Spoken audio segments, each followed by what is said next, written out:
Welcome back to r/Landlords from Hell, where we read stories about the worst landlords imaginable, and maybe after hearing these stories you feel a little better about your own landlord. If you are new to the channel, please don't forget to subscribe to join our awesome community, and without any further ado, let's dive right into the stories. The first one is titled Hellish Landlord Got What He Deserved and Maybe a Bit More. My wife and I, with our two very young kids, had been looking for a place to move into. After looking and looking, we found a near perfect apartment that was very near to where I work and near to supermarkets, and it had a nice big backyard, just everything. It was great. The place was in a complex of 4 other apartments, with the landlord and his family staying in one. The other neighbors were great and the landlord and his wife seemed swell at first. He had a few missing teeth and some scarring on his face, neck and arms, but I thought maybe it was because he worked on his cars. He had a bit of a workshop in the garage in the compound, but either way I didn't think anything of it. Nothing came up until about 6 months ago into us staying there, when one of the tenants and their family vacated their apartment. We had good family friends who were also looking for a place to rent, and we introduced them to the landlords. They had kids around the same age as ours and loved the place too, so they moved in the next week. This is where things start to get weird. We noticed that the landlord's wife would be snooping around our apartment and looking into the windows on us. We confronted her one time about it and she said to us that we never talk to her anymore. Okay. We also value our privacy and don't want you up in our business, so that was weird. Then the landlord now has chickens and ducks in the backyard, with a rooster crowing at all hours of the day and night. This of course is very bad for my wife and our youngest kid, who was 8 months old at the time. Continuous disturbances and nothing being done about it, not to mention that these farm animals are being kept on a residential property. Things come to a boiling point though when our friends who have just moved in like 2 months ago complain that their water heater is not working. The landlord comes to check it out and tells them they or their kids must have broken it. Our friends are adamant that it was not their doing, and I believe them as they are good butters and it is unclear who is staying in the apartment and who isn't. While they do have a lot of visitors, this is by far totally preposterous, as they are simply a lovely family with a bunch of extended relations who love to visit. The landlord starts pressuring them to vacate, even though there are not any regulations like this stipulated in the rental agreement that was signed. All of these things that are happening start to raise red flags in the minds of my wife and I, so we start looking for another place. Same with our good friends, and they move out around the same time as us. Once we have both cleared the apartments, the landlord comes in to inspect with his whole family, and they start pointing out all this and that has been damaged and needs replacing. There is actually nothing that has been changed apart from a broken tile on one of the floors and some peeled paint. We get a separate party to judge this.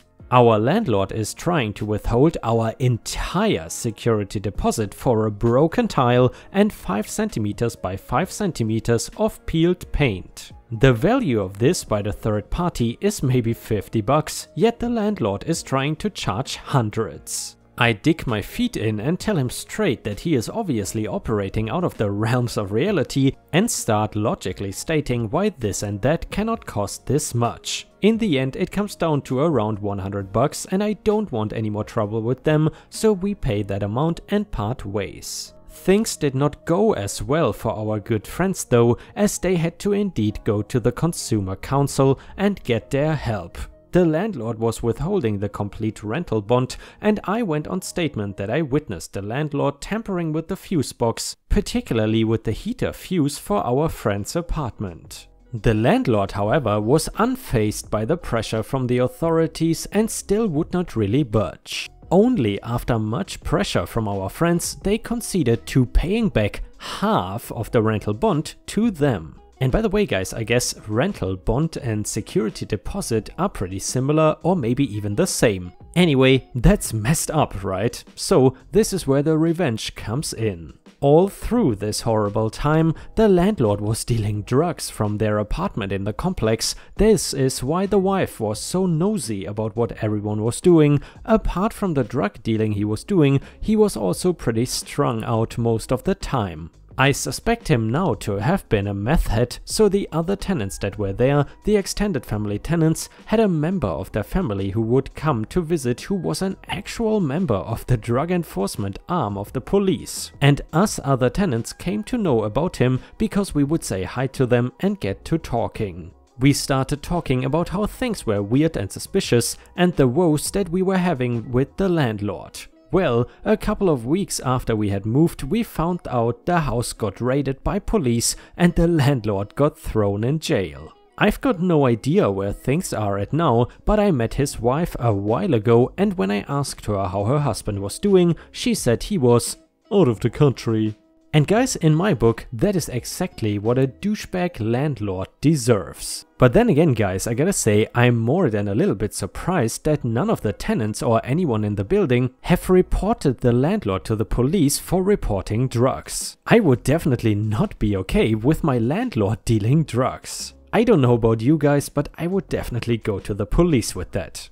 Either way, if you enjoy the stories about crazy landlords, please feel free to post some star emojis in the comments to support the channel. Thank you so much in advance. And the next one is titled Bad Renting Situation. This might be petty revenge, but I'm not sure. Set the scene for you guys. The place we were renting is a duplex that is split down the middle here in upstate New York. My little 2-bedroom side of the house was next to the garages and driveway. It had a small side of the yard which was 15 feet by 5 feet. We have a chocolate lab named Benny that uses that backyard for his bathroom, etc. The crappy neighbor in my duplex, who I will call Rick, had the bigger side of the yard and a staircase that led up to the backfield where there was a nice walking path and horse farm. The back of our duplex was kind of built right into the side of the hill leading up to the horse farm / corn farm.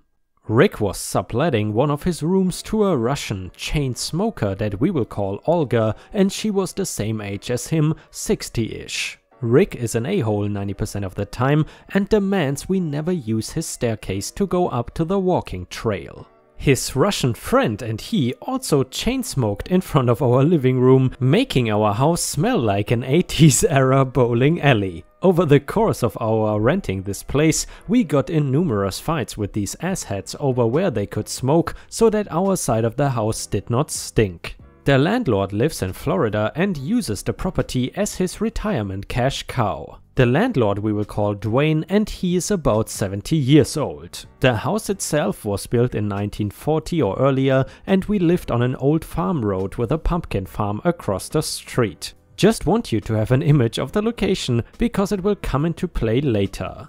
The first week we are in the house unpacking and my wife asked me to plug in the vacuum and run it around the downstairs to get up the styrofoam from the packing materials. I noticed that the plug sparks when you plug it in or unplug anything. I call Dwayne and tell him, and he says, "Okay, call around and get a price from an electrician and let me know what it will cost." And by the way guys, that is very common in Thailand. I would say in any hotel really, if you plug something in and there are no sparks coming out, then something is not normal. At least here in Thailand. Anyway, this was a red flag for me. I am paying $1,300 a month for this duplex and now this guy wants me to do all his legwork since he is out of state. I figure whatever and find an electrician that will charge $200 for the house call plus the outlets he will end up replacing. I call Dwayne and he says, "No, that is too much. I will send one of my guys over to do it." This pissed me off because I just spent 20 minutes calling around getting ballpark quotes, but I figure, fine, as long as the work gets done. Fast forward 1 month and his electrician finally shows up one day to do the work. He replaces 12 out of the 14 outlets because he didn't think he would find so many bad ones. I figure that is fine since the ones he didn't replace are up in the room we never use. 2 months go by and it is early spring and raining a ton. One night we get a huge downpour that lasts for about 35 minutes. My wife says she hears water in the basement. I run down in the basement and we have 2 waterfalls coming through the windows that look into the backyard and 4 inches of water on the floor and rising. I call Dwayne the next morning and tell him about the windows in the basement and the flooding, and he says I need to find a cleaning service to clean up the mess. I tell him I cannot because I'm going to work. He says, "Okay, do it after work then." I say, "Listen, I don't own this house, you do. So find someone today that can clean this up and repair the windows, or I'm going to do it myself and take it out of the rent," which is New York state law. He gets pissed and hangs up. Later in the evening he calls and says a cleaning service will be there in 2 days to clean the basement from all the mud and water. I tell him that is fine, but he might want to repair the windows since it is still raining pretty regularly. He says no, that won't be necessary since he is still getting quotes about a French drain for the back of the house. The cleaning crew shows up and they clean the whole basement out. It takes them 6 hours with power washers and scrubbing machines. They leave at 5 PM that day and we are thinking, okay, great, now we have the basement cleaned up, but the windows are not holding anything out since they are so old and have no sealant around the outside edges. 2 days go by and it downpours again and fills the basement back up with water and mud. I call Dwayne and he sounds defeated. He tells me that he will send the cleaning crew back out the same day the contractors are going to show up with the backhoe for digging the French drain around the backside of the house. Fast forward 2 weeks and everybody shows up. The work is completed and we are happy to have a normal basement again, even though I am pissed that we have had a swamp down there for so long. 2 more months go by and my wife one night screams while in the kitchen. She swears she saw a mouse in the kitchen run from under the sink to under the oven. I ask her what it looked like and she says big, grey and had pink ears. I know right away this is not a field mouse but a full-grown rat. I open the drawer below the oven and all our cupcake pans are full of little rat turds and it is damn nasty. Thankfully we never bake, so they were not a big loss. I call Dwayne and he says he has an exterminator friend that lives nearby and he will call him and get back to me. Dwayne calls back the next morning and says, "I spoke to my friend and he claims that your dog is going to the bathroom in the backyard, which is probably attracting the rats." I tell him rats don't eat crap, so that makes no sense. We will need to have an exterminator sent out to deal with this.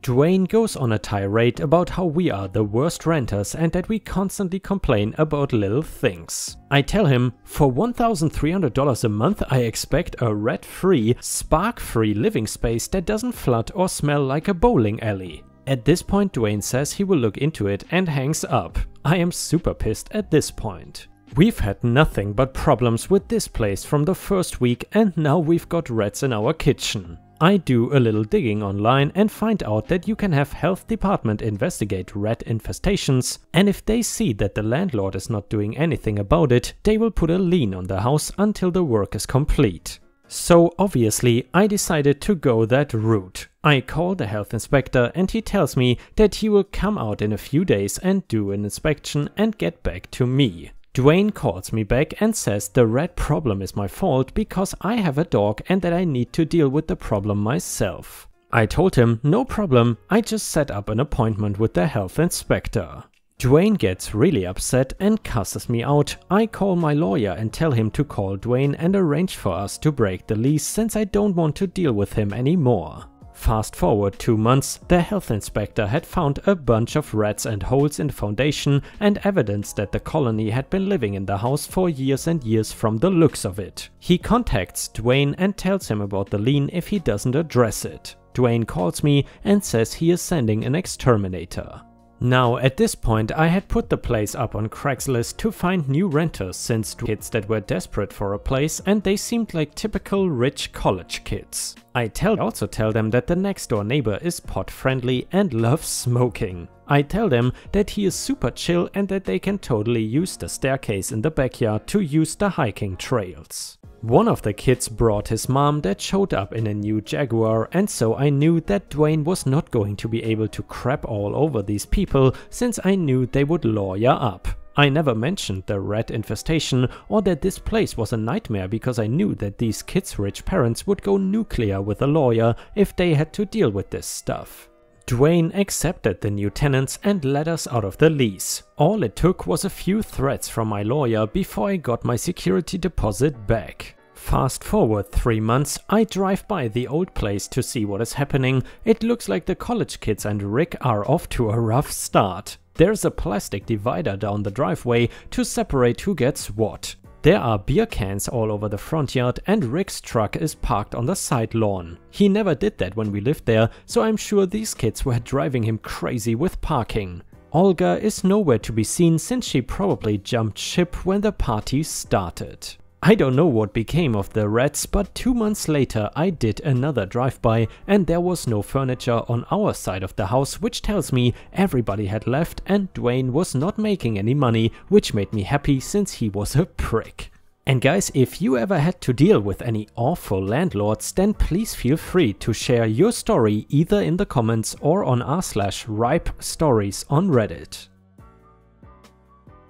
And the next one is titled, "Cause me hassle on moving out. I will cost you 50 grand in home repairs." So this story happened a few years ago when I was still new and ignorant to renting apartments. My landlord was a right piece of work and violated so many laws, but again, I was new to the whole thing. He knew that and took advantage of my ignorance. I had lived in one place which I really enjoyed and signed a renter's agreement with the landlord, and then after 2 months he said I had to leave because I made too much money. I loved this place I had and was paying a very decent rent, but he said not to worry, that he owned another building that had an available apartment in it I could move into. Begrudgingly, I had made the move over there. It wasn't as nice of a place by far, though still had the same amount of rooms, a bedroom and smaller office, so I figured I couldn't complain. And he charged me the same rent, though I never signed anything for this place, he just literally switched keys with me. This new place was kind of gross though, cracks in the wall, black mold growing in certain corners, the bathroom door literally didn't close, the radiator leaked water, and the toilet, well, just say it wasn't the same color on the inside as it was on the outside.